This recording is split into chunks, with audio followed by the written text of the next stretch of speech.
We are live now. So this fine day, we're assessing ISAs, individual savings allowances, in particular looking at lifetime ISAs. And, as a young person, you've graduated, starting your first job and thinking about what are the best places to save my money and enable it to grow.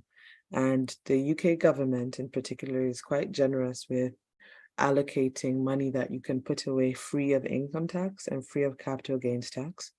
And they allocate 20,000 per adult and 4,000 per, no, 9,000 per child approximately, that can be saved by an individual free of income tax and free of capital gains tax. And that can be quite material. And then as a young person under the age of 40, you can open up what's known as a lifetime ISA, put up to 4,000 in, and the government will top up a bonus of £1,000, basically meaning that you can put away £5,000 a year.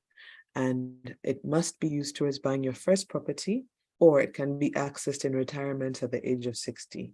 If you think about that, 4,000 a year put away for 5 years will basically give you 25,000, which could be a material help in, building up a deposit for your property. The ISAs can be held in cash, or they can be held as stocks and shares ISAs. Cash ISAs would give you a stable but possibly lower rate of return. Stocks and shares ISAs would be more volatile, so your capital could be at risk. For example, if you saved up the 5,000, it could grow to 5,500 in a year, or it could also drop down to 4,500. There's no control over the outcome. So where people need more certainty, then cash lifetime ISAs are typically better. In terms of cash lifetime ISAs, I think they work better for people buying their first property. But if the aim is to save for long-term retirement, then stocks and shares ISAs over the long term will probably give you a better return.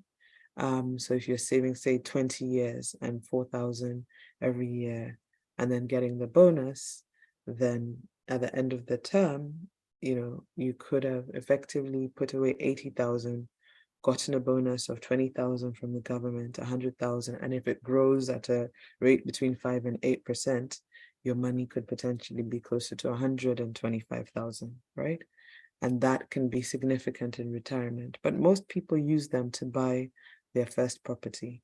And where you have a timeline of a year to 2 years, then your first property, you may want to hold it in cash. The other thing to note with the lifetime ISA is if you take the money out for any reason other than buying a property or retirement, the government would apply a 25% penalty for the money that you withdraw. So you have to be very disciplined in saving. It's not the kind of savings instrument that you can dip in and out of. You have to hold it for the long term. And then only when you're ready to use it for the property purchase can you take the money out. So if you're the kind of person where often friends or family will come to you saying, oh, can I borrow some money? The cash LISA will force you to be disciplined, because once you put the money in there, you're not going to want to take it out for anything until you're buying the property or until you're using it for your retirement, because why would you pay the 25% penalty? The other thing to note is there's so many different providers that provide cash LISAs, but not as many that do stocks and shares ISAs. So it's important to do your due diligence, your research, and find the provider that best fits with your goals, whether that's buying a property or retirement and planning. So whenever I want to research LISAs, I think first of, okay, where do I have my respective accounts? So where does this person have a respective account? And where you don't want to recommence another relationship, it may be best to go with your existing providers. But with anything, it's always good to check out the comparison sites. And one of the key ones that is always quite useful, I find, and this is not a plug for them, I don't work with them, I'm not promoting them in any way, but it's Money Saving Expert.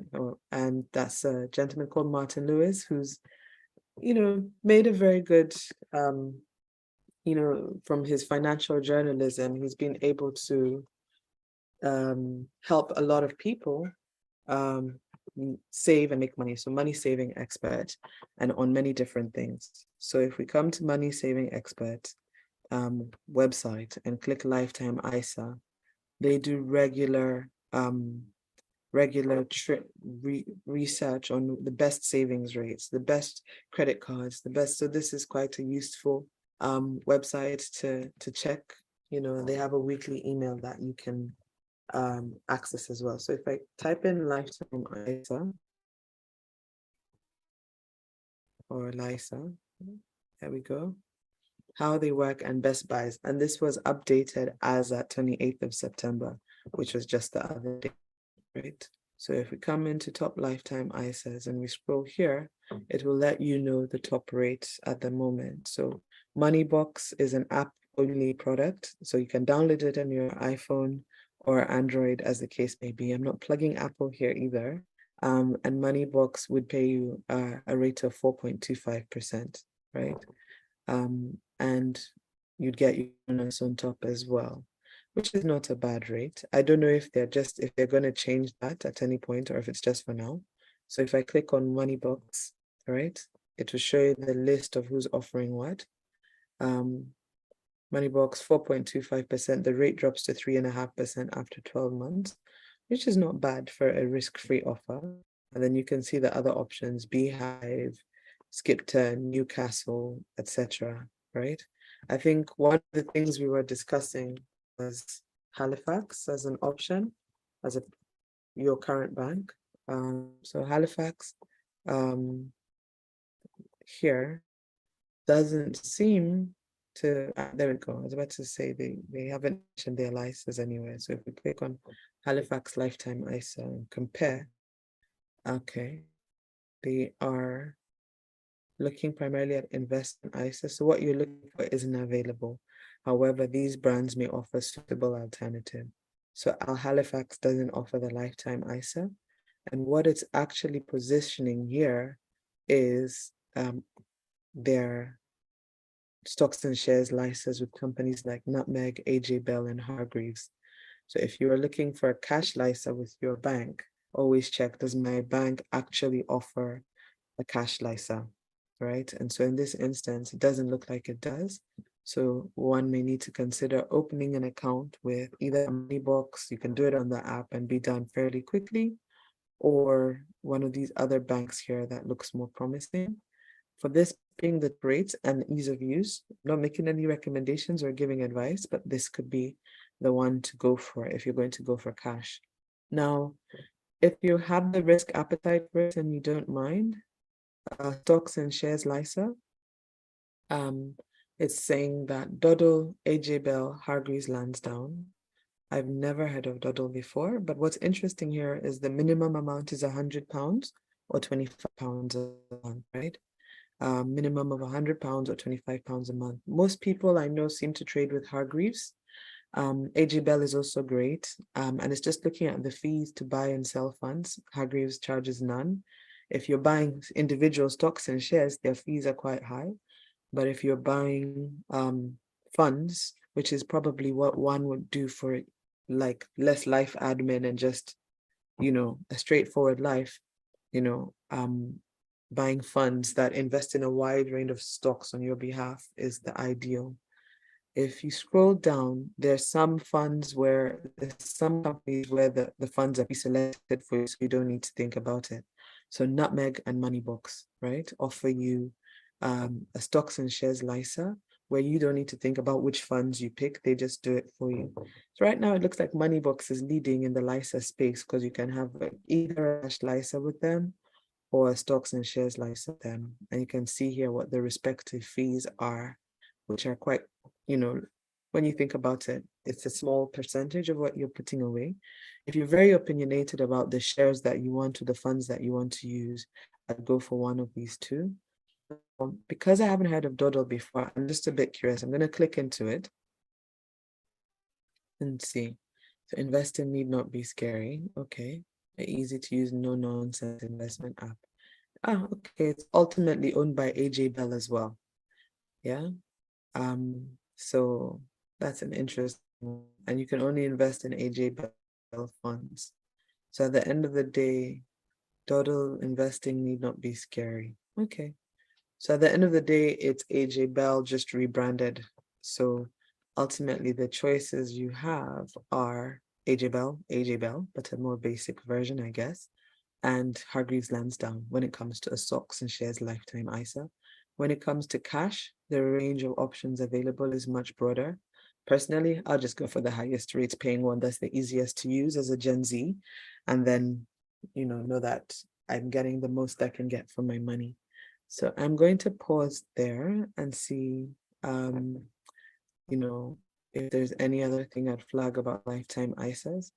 I won't compare them versus pensions at the moment. That's quite a detailed topic. I'm looking at this as the perspective from a young professional saving money for the first time and wanting maybe to get on the property ladder in due course. And it's then just deciding whether you want to risk some of the capital and invest in stocks and shares, or whether you would just prefer a solid cash return and not paying any fees, right? And there's pros and cons to both approaches. So on that note, I will stop share. And yeah, Vanessa, you there? I haven't put you to bed yet, have I? No, I'm listening. I was following along. Okay. So yeah, did you have any questions? I did initially have a question, but you answered it as you were going through. Okay. Um, and the question was more related to if I start with a a cash ISA, if I can turn it, if I can also get a stocks and shares one. But you've covered it, and also I figured that because Moneybox has both, that it would probably be just better to go With Moneyball. through them. Yeah. Yeah, and I don't really have any strong opinions on like stocks, so probably best I get one that's kind of determined for me. Yeah. Um, No, that makes sense. That's a logical decision. And I'll do a quick screen share again. And I think what would be helpful maybe to others watching this in future is looking at Moneybox and looking at their site and the dynamics of their site. So mhm. very much safe for your first time with the Moneybox Cash Lifetime ISA. Confirming the rates for new customers is very easy to get started.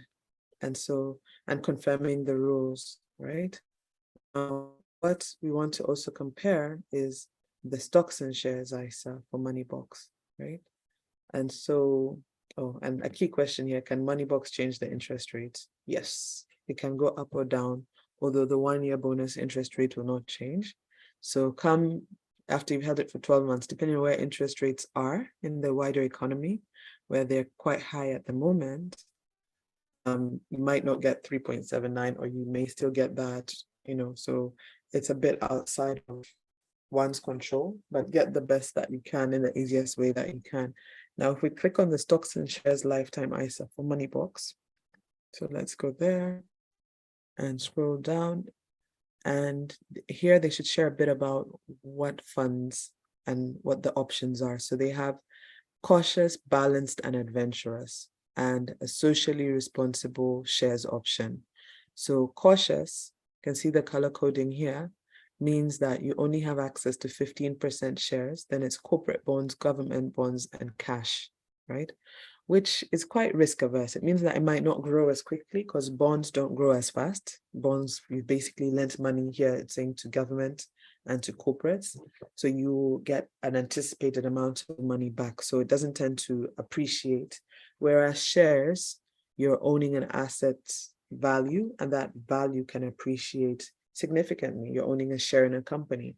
So if the company does well and the value goes up, you do well. So this is balanced. It's got a good blend between property, corporate bonds, and then the majority of it is in shares. And then adventurous is mostly shares and a little bit of property, and a tiny amount of corporate bonds. So as a young person, if you have the risk appetite and you don't mind the volatility, adventurous would probably be the thing to go for if you're saving towards like long-term retirement, right? If you're more risk averse, I'd either say stick with the cash ISA and or consider cautious, but cash ISA would be the way to go if you're more cautious and you have a shorter horizon, say 2 to 5 years towards your property plan. Adventurous if you're thinking retirement 10, 20 plus years into the future. And it doesn't give details of the socially responsible option. I think I need to click on it in a moment. But if, for example, we picked these and it's showing, if we pick, say, cautious, yeah, the average annual return for cautious is about 3.1%. So you can see every year what it's done over the years. Let me zoom out a bit so you can see that better. So 2016 was a good year in general. If you come to balanced, the average annual return is 8.9%. So you can see the difference, right? You can see 2022, that was not a great year though.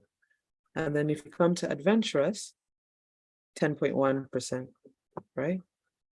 And you can see like the difference in volatility. So meaning how high and low it goes over time. So this is down 9.2% for 2022, whereas balanced is only down 8.6%. But on average, the return is maybe 2% higher with adventurers. So it's asking yourself, would you prefer the certainty of your capital value, though there's still volatility? Or would you be like thinking, I'd rather have gotten 9%, thank you very much. And then if we click on socially responsible, right? Socially responsible option, where probably the underlying stocks and funds take into consideration climate change, or I'm not sure how they define socially responsible, so it's worth researching that. But you can see the average annual return is 10.1%, over the last, and the comparison is over the last decade, right? But you can see that if somebody had opened their LISA at the beginning of 2022 and put in the full 5,000, they would be down 10%. So they'd be down £500, as opposed to somebody who opened it at this point and put money in each year, they'd have made 20% potentially. So put in 5,000 and gotten 20%, so another £1,000 on top. And then this year, the compounded growth, and if they're topping up every year, somebody who had a 3-year horizon starting in 2019 would be a much better place than somebody who started in 2022. So I say it's down to risk appetite and time horizon. What I don't know is whether Moneybox will allow you to switch between cash to stocks and shares. So that's more in terms of due diligence. And, if there's a frequently asked questions section here, you can see if it doesn't look like there's an FAQs, but it's definitely a question to ask that, okay, start with a cash LISA and say for some reason I don't use my cash LISA for property, and now I still need to maintain the LISA, but I now want to use it for retirement.